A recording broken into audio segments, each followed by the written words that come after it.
absolutely honoured to welcome you here to our UNISON's Health Conference. And we know you've got to get back to London later for urgent business, so we'll make sure you get through on time, and we know you'll have to leave us straight away. But we're really grateful that you've come all this way to be with us this morning. I just wanted to start by talking a bit about how racism shows up. It's both in our streets and in our institutions.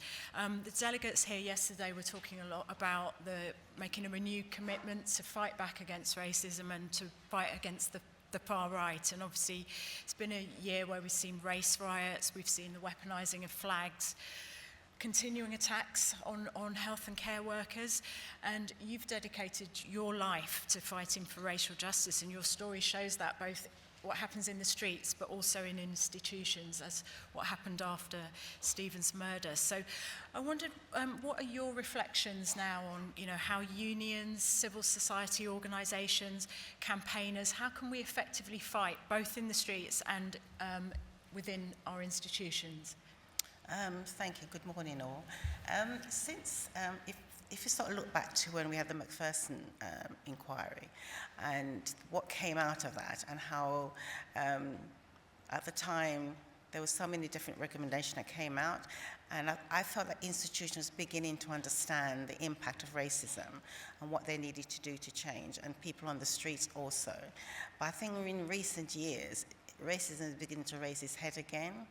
And it's getting more and more, especially for young people, how dangerous it is to walk the streets now. And I think we need somehow to find out to go back to where we were back in after the inquiry came out. I think having that recommendation, it helped institutions for the first time understanding about racism and the impact that racism can cause. And like now, I think even in the chamber, in the House of Lords now, when racism has been very rarely been discussed, and for me, I think that's quite a dangerous thing. If we within Parliament are not discussing race, then how are we going to discuss race outside? And so I'm always trying to talk about that. And we ourselves, we have a responsibility ourselves that we need to take the lead ourselves. We can't rely on other people to manage us. We need to manage ourselves. And as I say, recently with the flags, my daughter's looking to move into an area, and I went to visit, and all you can see is the flags along the streets. And I don't think she understands very much, because we don't really talk about it. And I don't want to worry her about it, because then that way she becomes so worried for her children. And we have to face this on every day. Within the black communities is even more so. And we talked about immigration. It's just being polarized at the moment. What do we do? How do we make a difference? And I think we need to challenge the government and challenge our MPs a bit more, for them to start talking more and doing more around these issues. Absolutely, yeah. So, I mean, continually talking about it, but also, keeping up that challenge against those narratives. So I did want to come on to that, actually, because yesterday we had a debate about protecting our migrant healthcare workers, and delegates spoke really movingly about, the impact currently on them of the government's policy proposals and how it's impacting their families. And we know so many of us here are here because of migration, whether it was, our parents, our grandparents, and that, our public services have always relied on immigration. And we know as well the NHS saves something like £1 billion a year by bringing people here from overseas rather than training. So it's really a difficult time, and people talked about, the goalposts are being moved. They had a path that they were on. So how do you think we can push back against this? And, particularly the government at the moment, we must stand up for the fair and respectful treatment of migrant workers. So how can we use our union branches, community networks, to get public opinion a bit more reflecting, that it's immigration is a positive thing, push back against, some of those reform narratives? What do you think is the best way to keep that in the public debate? I think for years, unions have always been very supportive of his workers. And if you sort of think back to when you talk about the Windrush and all this, people coming over and the difference that we were making in the NHS and the really racism that people faced at that time. And as the union tried to make sure that we push back on that and support the workers, but we've gone back to that again. So rather than us moving forward in which we were moving forward, without the new politics that are coming online now, that's beginning to have a real impact on people, you know, in the workplace. You know, I think during the previous government, they were talking about that people needs to, like landlords, to talk about who they're renting to, who the immigrants are. And so you can see how that was sort of developing. And now we've got to this stage now, you come to like a crescendo of everybody's coming together now. And racism is just really, really high now. And what can we do to change it? But then if we don't, as I say, take responsibility ourselves, and where the union comes in, it's like, how do you step in to support your workers and challenge the government, challenge policies that's happening? I think that's the only way that we're going to be able to do that. Yeah, and you know, we had a really powerful lobby of Parliament for where migrant workers went and talked directly to MPs, and you know, it'd be great to kind of continue working with you on how we can make sure people hear directly from that experience. So yeah.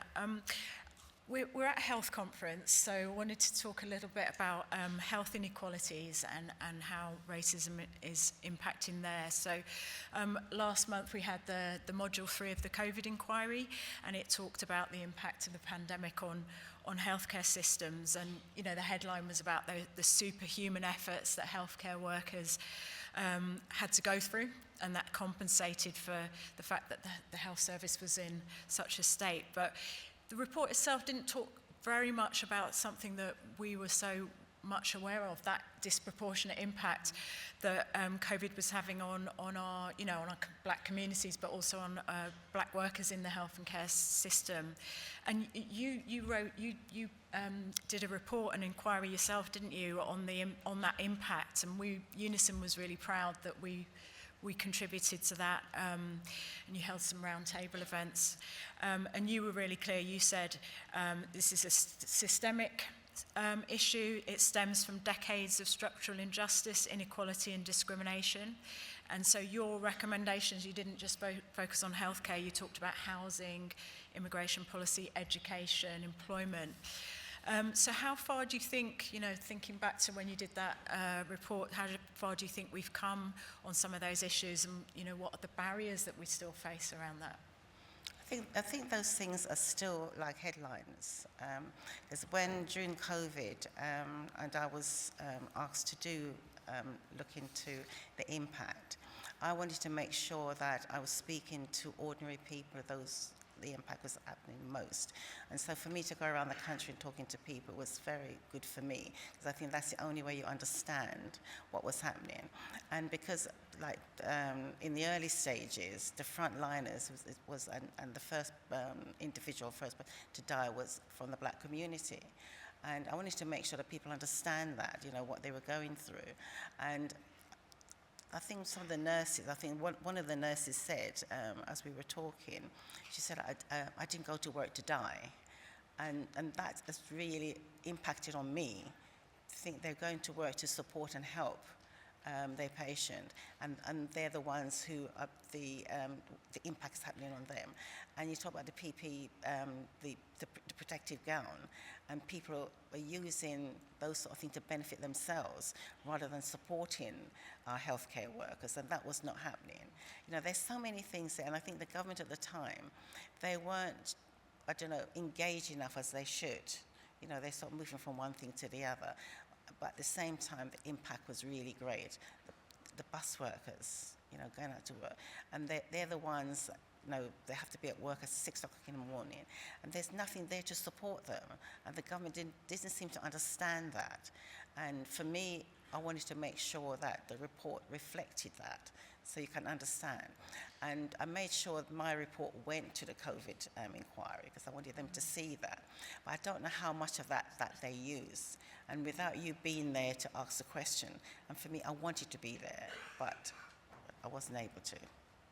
Yeah. And you were talking there about going out and how that was important to go and talk to people. And I know you're the chair of the Race Equality Engagement Group, which is a body that the government's asked to work across the whole of the UK to provide expert advice, lived experience, and engage with communities so that policies are developed in partnership with the people who are most affected by racial inequalities.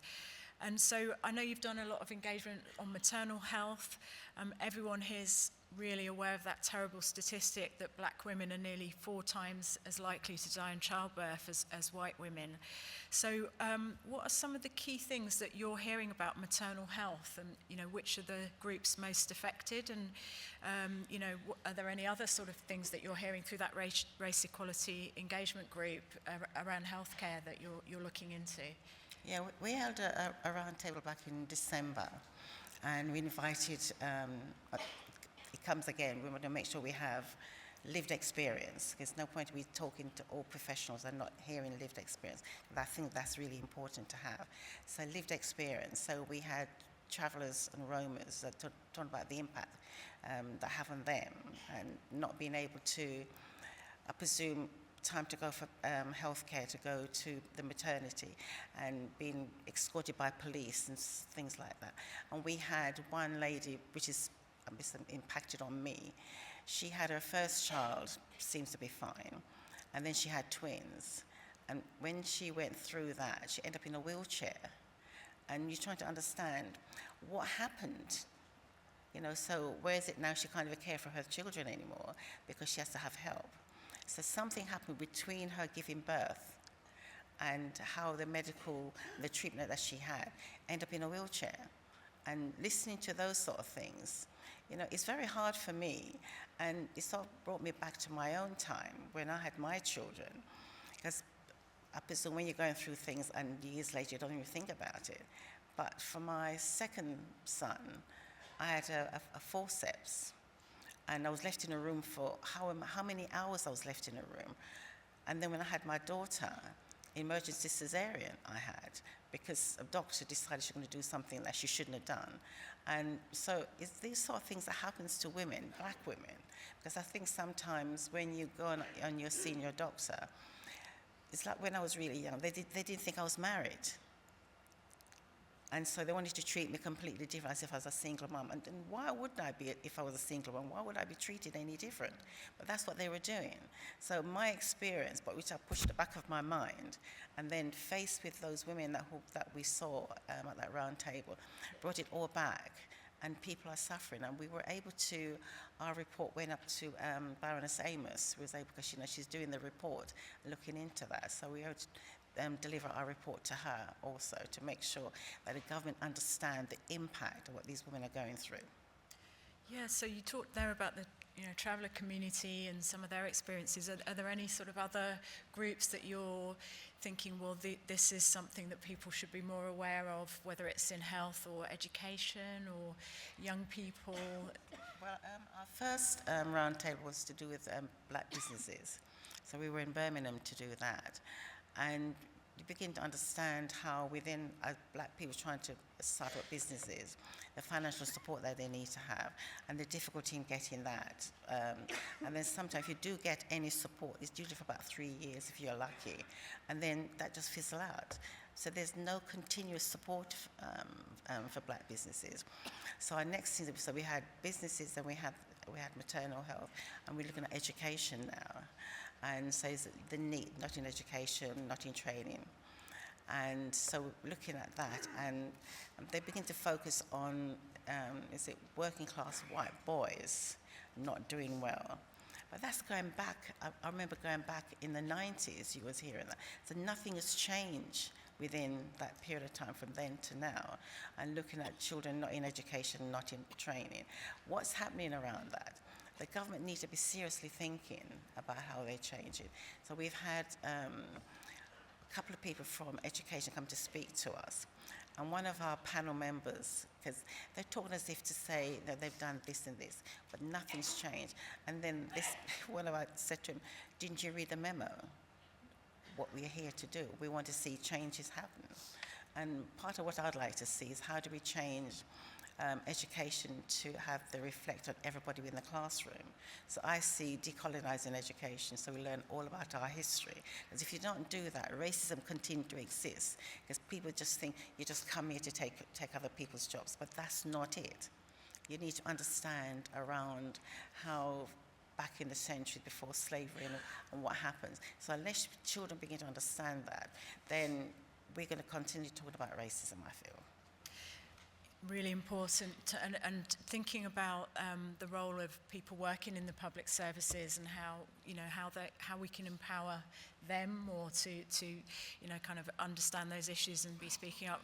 We often hear about the fear that the cultures in workplaces, people are fearful about speaking out. There's kind of cultures where you don't talk about when things have gone wrong.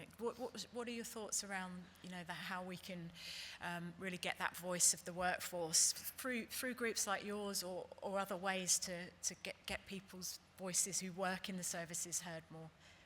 I think that's quite difficult because people, as you say, people are just too frightened and fear of losing their jobs, or whatever fears that's there. I think for somebody like me, I'm always very challenging, and I'm not sure why I'm like that. But I tend to, I presume you need to speak up, not in an aggressive way. And I think sometimes I look at people from the black community, that, especially women, that you're aggressive, but you're not. You're just challenging what's happening around you. You want to see a difference. And over the years, I've been able to do that, not because I feel I'm any better than anybody else, but I just think that's not right. And you need to know it's not right. And so we within ourselves, we need to start doing that. We need to challenge our employers, say, this is what we'd like to see. And I mean, it's benefit to the organization when everybody's working conjointly together. It does work. But how do we do that? But you've got to feel confidence within yourself to have so you can challenge and ask questions, and for them to understand that you're not doing it because you're against them, but you want to see how we can work better together. And so it's having that balance. So I don't know how people feel about having a balance, but I think that's the best way to go forward. Yeah, absolutely. I think you've inspired a lot of people with how you've approached it. So I know we're coming close to time, so I wanted to finish by giving you a chance to talk a little bit about National Stephen Lawrence Day, which we know is happening next week. And delegates, there's some information in the campaign zone where you can find out more about the day and what you can do to mark the day in your communities and your branches. So please go and have a look at that. But yeah, would you like to just tell us a bit more about the thinking behind it? Getting the day and winning that, and what you would like us to be thinking about, how we should remember Stephen and how we can build on that positive legacy that you've created for him. Well, it took a long time to get Stephen Lawrence Day, and it was when Theresa May was Prime Minister. For years I've been talking about it, and everybody keeps saying to me, it should be part of Black History Month, and I just think, no, that's not where it needs to be. It's a national, it needs to be up and centre, and people to use his experience, to help other young people. And so it's 2018, eventually, when we got the Stephen Lawrence Day. And the idea is looking at the 3 C's, there's education, community, and careers. How do we help young people in those areas? Steve wanted to be an architect, so we're still doing that. But also just looking at how do we support young people and support the schools in order to help them within the classroom. And so we come back to education again. How do we help, to make sure that young people understands their own self? And so we've been, I think, since 2020 we started the foundation, and it's difficult, but we've been having support from a company like Adidas, who's given us some funding to make sure that we've got young people in UAL doing design.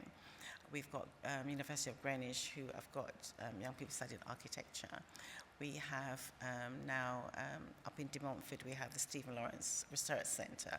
So the Research Centre has all his memorabilia and all the archive stuff around. So from the inquiry and the campaigns, all those things are there up in De Montfort University.